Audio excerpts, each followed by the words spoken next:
எதிலும் விவேகத்துடன் செயல்படும் மீனராசி அன்பர்களே, இதுவரை குடும்பஸ்தானமான 2ஆம் ராசியில் இருந்து வந்த குரு பகவான் சித்திரை மாதம் 18ஆம் நாள் முதல் சகோதர ஸ்தானமான 3ஆம் வீட்டில் சஞ்சாரம் செய்ய இருக்கின்றார். சகோதர ஸ்தானத்தில் இருக்கின்ற குரு பகவான் தான் நின்ற ராசியில் இருந்து 5ஆம் பார்வையாக கன்னி ராசியான களத்திரஸ்தானத்தையும், 7ஆம் பார்வையாக விருச்சிக ராசியான பாக்கியஸ்தானத்தையும், 9ஆம் பார்வையாக மகர ராசியான லாபஸ்தானத்தையும் பார்வையிட இருக்கின்றார். குரு பகவான் 5ஆம் பார்வையாக களத்திரஸ்தானத்தை பார்ப்பதால் தம்பதிகளுக்குள் புரிதல் ஏற்படும். தவறிப்போன சில வாய்ப்புகள் மீண்டும் கிடைக்கும். நிர்வாக திறமைகளை வெளிப்படுத்தி பாராட்டுகளை பெறுவீர்கள். அயல்நாட்டு வேலை வாய்ப்புகளில் இருந்து வந்த தாமதங்கள் விலகும். குரு பகவான் 7ஆம் பார்வையாக பாக்கியஸ்தானத்தை பார்ப்பதால் புனித ஸ்தலங்களுக்கு சென்று வருவதற்கான சூழல் அமையும். தன வரவுகளின் மூலம் பணப்புழக்கம் அதிகரிக்கும். மருத்துவம் தொடர்பான துறைகளில் புதிய வாய்ப்புகள் கிடைக்கும். வழக்கு சார்ந்த சில நுணுக்கமான விஷயங்களை புரிந்து கொள்வீர்கள். குரு பகவான் 9ஆம் பார்வையாக லாபஸ்தானத்தை பார்ப்பதால் மனதளவில் இருந்து வந்த கவலைகள் குறையும். எதிர்பார்த்த சில விஷயங்கள் கைகூடி வரும். நிபுணர்களின் ஆலோசனைகளால் வியாபாரத்தில் லாபத்தை மேம்படுத்துவீர்கள். உடல் ஆரோக்கிய பிரச்சனைகள் நீங்கி புத்துணர்ச்சி அடைவீர்கள்.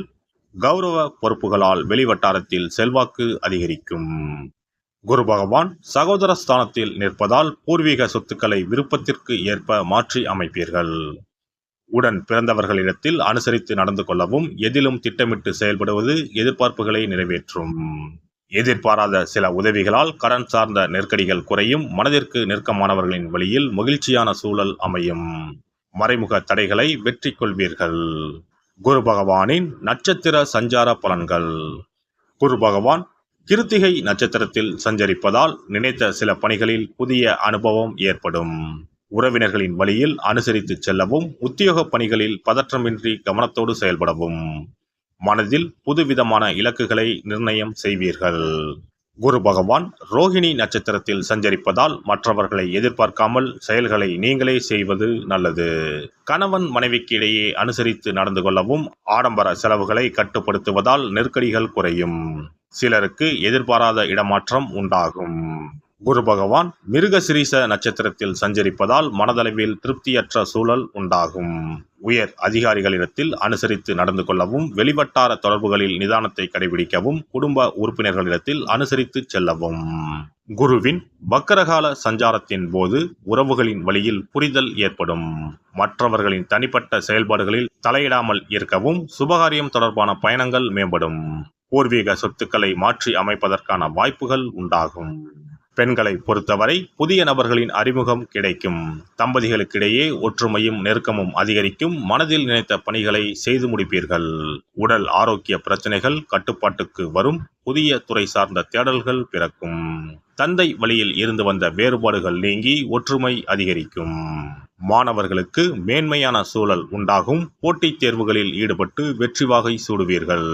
ஆராய்ச்சி கல்வியில் எதிர்பார்த்த முடிவு கிடைக்கும். வெளியூர் மற்றும் வெளிநாடு சென்று படிப்பது தொடர்பான எண்ணங்கள் கைகூடி வரும். உத்தியோகஸ்தர்களுக்கு பணிபுரியும் இடத்தில் சில சிக்கலான சூழ்நிலைகளை சந்திப்பதற்கான வாய்ப்புகள் ஏற்படும். உயர் அதிகாரிகளிடத்தில் விட்டு கொடுத்து செயல்படுவது நல்லது. எதிர்பார்த்த இடமாற்றங்கள் கிடைப்பதில் விரயமும் தாமதமும் ஏற்படும்.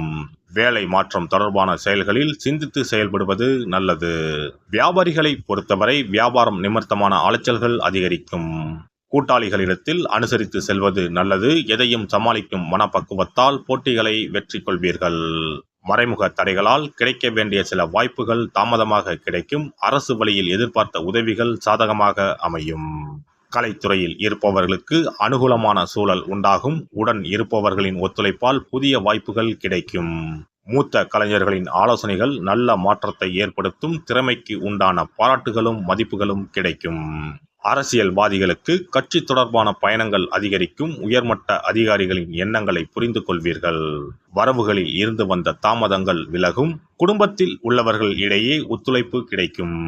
நடைபெற இருக்கின்ற குரு பெயர்ச்சியால் உயர் அதிகாரிகளின் ஒத்துழைப்பாலும் சேமிப்புகளின் மூலமாகவும் முன்னேற்றத்தை உருவாக்குவீர்கள்.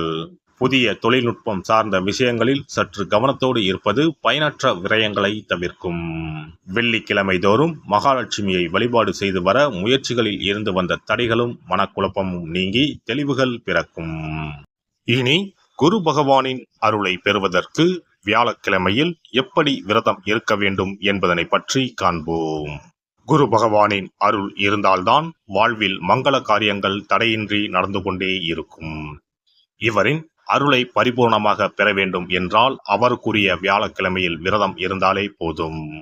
குரு பகவானுக்குரிய விரதத்தை கடைபிடிக்க நினைப்பவர்கள் சுக்கிலபட்சம் எனப்படும் வளர்பிறையில் வரும் வியாழக்கிழமைகளில் இந்த விரதத்தை இருக்கலாம்.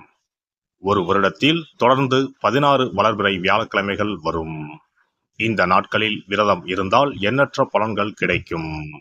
3 ஆண்டு காலம் இந்த விரதத்தை கடைபிடித்தால் குரு பகவானின் பூரண அருள் வாழ்நாள் முழுவதும் கிடைக்கும். வியாழக்கிழமை விரதம் இருக்கும் முறை. வியாழக்கிழமை அன்று அதிகாலையில் எழுந்து குளித்து மஞ்சள் நிற ஆடை அணிந்து உறுதியாக விரதம் இருக்க வேண்டும். அருகில் உள்ள கோவிலின் நவகிரக சன்னதிக்கு சென்று குரு பகவானுக்கு சந்தனம், மஞ்சள் போன்றவற்றை கொண்டு அபிஷேகம் செய்ய வேண்டும். பிறகு குங்குமப்பூ கலந்த பசும்பாலை கொண்டு குரு பகவானுக்கு அபிஷேகம் செய்து வழிபட வேண்டும். மஞ்சள் நிற பூக்கள் சாற்றி மஞ்சள் நிற இனிப்புகளை நைவேத்தியம் செய்து வழிபட வேண்டும். மாலை நேரத்தில் மஞ்சள் நிற இனிப்புகள், ஆடைகள் போன்றவற்றை வறுமை நிலையில் இருப்பவர்களுக்கு தானமளிப்பது நல்லது. இரவில் உப்பு சேர்க்காத உணவை சமைத்து சாப்பிட்டு வியாழக்கிழமை விரதத்தை நிறைவு செய்யலாம். குரு பகவானை வழிபடும் முறை. குரு பகவானுக்கு தேங்காய் எண்ணெய், நல்லெண்ணெய், நெய் ஆகிய 3ஐயும் கலந்து விளக்கேற்ற வேண்டும். குரு பகவானுக்கு ஏற்றப்படும் விளக்குகளின் எண்ணிக்கை 11 அல்லது 21ஆக இருப்பது சிறந்தது. குரு பகவானுக்கு பிடித்த மலர்கள் முல்லை, மல்லிகை. ஆகையால் அவருக்கு முல்லை அல்லது மல்லிகை மாலையை அணிவித்து கொண்டை கடலையை படைத்து வழிபடுவது சிறந்தது. வியாழக்கிழமை தோறும் சிவன் கோவிலுக்கு சென்று குரு பகவானுக்கு அர்ச்சனை அல்லது கற்பூர ஆரத்தி செய்து வணங்கி வருவது நல்லது.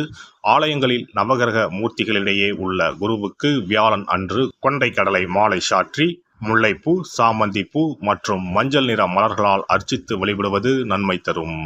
வியாழக்கிழமை தோறும் கொண்டைக்கடலை, சுண்டல், மஞ்சள் வாழைப்பழம், தேன், சர்க்கரை, கற்கண்டு மற்றும் இதர இனிப்பு பொருட்கள் இவற்றில் ஏதேனும் ஒன்றை நைவேத்தியமாக படைத்து வழிபட வேண்டும். குரு பகவானுக்குரிய வளர்பிறை வியாழக்கிழமை விரதத்தை முறையாக மேற்கொள்பவர்களுக்கு வாழ்வில் பல யோகங்கள் ஏற்படும். சரியான காலத்தில் திருமணம் நடக்கும். ஜாதகத்தில் குரு கிரக தோஷம் இருப்பவர்கள் இந்த விரதத்தை கடைபிடித்தால் தோஷங்கள் நீங்கும். தொழில் வியாபாரங்களில் சரியான வருமானம் இல்லாதவர்கள், குடும்ப பொருளாதார நிலை சிறப்பாக இல்லாதவர்கள் இந்த விரதத்தை மேற்கொள்வதால் குரு பகவானின் அருள் கிடைக்கப்பெற்று தொழில் வியாபாரங்களில் செல்வ வளம் பெருகும். எல்லாம் வல்ல இறையருளால் நீங்களும் உங்கள் அன்பு குடும்பமும் உடல் நலம், நீலாயுள், நிறை செல்வம், உயர் புகழ், மெய்ஞானம் ஓங்கி வாழ்க வளமுடன். இந்த வீடியோ பதிவு உங்களுக்கு பிடித்திருந்தால் லைக் பண்ணுங்க, கமெண்ட் பண்ணுங்க, ஷேர் பண்ணுங்க, மறக்காம சப்ஸ்கிரைப் பண்ணுங்க, பக்கத்துல இருக்கிற பெல் பட்டனை கிளிக் பண்ணுங்க. நன்றி, வணக்கம். ஓம் நமச்சிவாய. சிவாய நம.